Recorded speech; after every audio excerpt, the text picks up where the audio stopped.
के कोने में एक खास जगह बनाए, एक अलग ही मिजाज मुझको तुम्हारे और करीब लाए। रिश्तों की खुशबुओं को और भी महकाए, जायका ये मोहब्बत का हम सफर हमें जिंदगी भर का हम सफर बनाए। स्वाद की बेहतरीन यादों में रच बस जाए, जिंदगी खिल खिलाए, जब हम सफर आपका हम सफर बन जाए।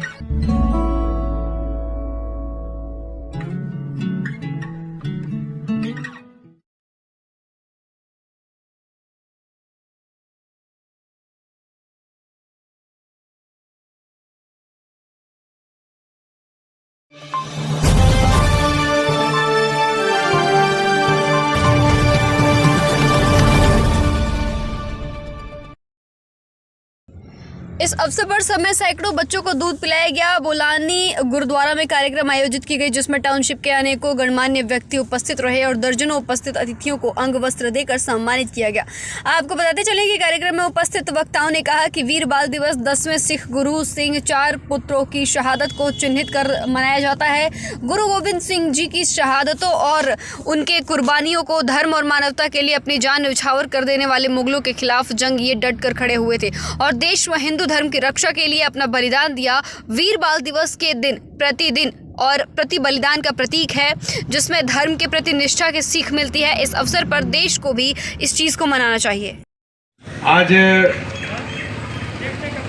वीर बाल दिवस के अवसर पर यहाँ मंच पर आयोजित उपस्थित सभी गणमान्य व्यक्तियों का मैं हार्दिक अभिनंदन करता हूँ। सभा में उपस्थित भद्र महिलाएं और भद्र पुरुष और मुख्य रूप से गुरुद्वारा कमेटी के द्वारा ये जो कार्यक्रम आयोजन किया गया, जो बहुत ही सराहनीय है, मैं उन लोगों का हार्दिक अभिनंदन करता हूँ। जैसा कि आज भारत देश के आज़ाद हुए 75 वर्ष हो गए, इन 75 सालों में हम कुछ दिनों से जो कुछ परिवर्तन देखने को हम पा रहे हैं वो बहुत ही सराहनीय है। आज भारत सरकार के द्वारा पूरे देश में वीर बाल दिवस का जो पालन किया जा रहा है वो बहुत ही प्रशंसा के योग्य है। सबसे पहले तो जैसे कि कुंदन सर ने बताया कि सिख धर्म, सिख शिष्य, शिक्षा, ये तमाम शब्दों से इसके अर्थ को हम जानते हैं। सिख धर्म की स्थापना हुई, किस लिए हुई? ये सिख धर्म की स्थापना को अगर देखा जाए तो उस काल में जो मुगलों का जो आतंक था, मुगलों के द्वारा जो लोगों को सताया जा रहा था, उससे रक्षा करने के लिए ही सिख धर्म की स्थापना हुई। सिख धर्म की स्थापना गुरु नानक जी ने किया। उनके द्वारा रचित पवित्र ग्रंथ गुरु नानक साहब जो कि वंदनीय है और वो ग्रंथ जो है सबके द्वारा पूजनीय है। जैसा कि हम गुरु नानक के बारे में कुंदन जी ने भी बताया, गुरु नानक जी अपने जीवन भर हमेशा इधर उधर विचरण करते रहे, जहाँ तहाँ घूमते रहे।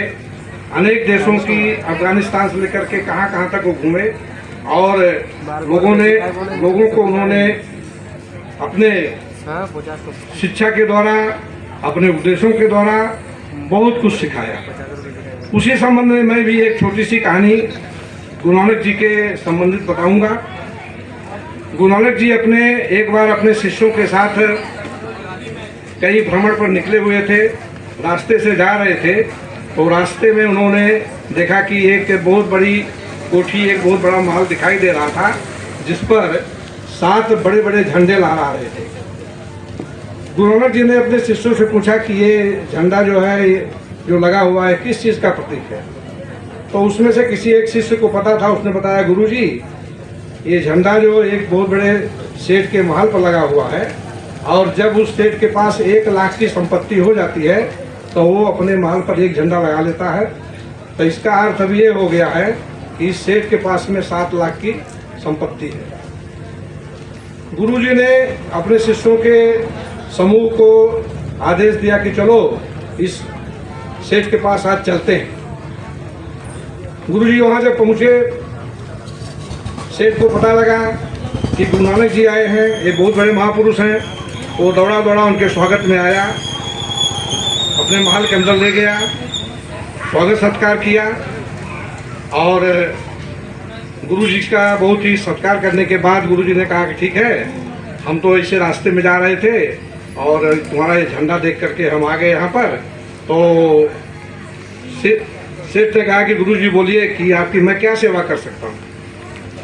गुरुजी ने कहा कि कुछ सेवा करने की कोई बात नहीं है, कोई काम नहीं है, तुम्हारे जिम्मे मैं एक काम सौंपता हूँ, वो तुमको वही काम करना है। बोले ठीक है गुरुजी, बहुत खुशी की बात होगी, आपके द्वारा दिया गया काम अगर मैं नहीं कर पाऊँगा तो मैं अपने जीवन को बहुत ही धन्य मानता हूँ। गुरुजी ने उसको एक सोने की सुई दी और बोले कि ये सुई रखे रहो और मरने के बाद जब ऊपर हम लोग स्वर्ग लोक में मुलाकात होगी तो ये सुई तुम हमको दे देना, ये रखे रहना, वहीं पर देना उस लोक में चल करके, स्वर्ग लोक में।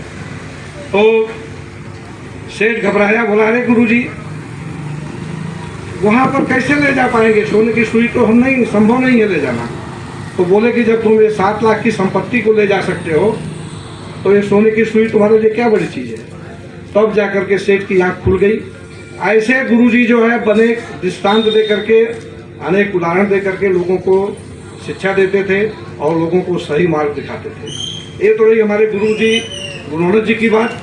हम आते हैं आज ये वीर बाल दिवस के अवसर पर ये आयोजित कार्यक्रम, जो वीरों के बलिदानियों की एक कथा है और उसमें हम मुख्य रूप से देखते हैं कि जो इतिहास में बहुत सी बातें ऐसी हैं जो छिपाई गई, जो लिखी नहीं गई और जो बच्चों को पढ़ाई नहीं गई।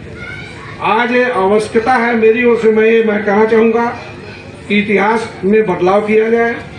बहुत से ऐसे वीर पुरुष हैं, ऐसे बहुत से लोग हैं जो इतिहास के पन्नों में जो गुम हो गए हैं। मैकाले की शिक्षा प्रणाली, अंग्रेजों के द्वारा लिखित जो इतिहास, कम्युनिस्टों के द्वारा जो षड्यंत्र जो रचा गया, जिसके चलते इतिहास को बहुत ही गंदे तरीके से लिखा गया। जो बातें हमें आज जाननी चाहिए वो हमें नहीं बताई जाती।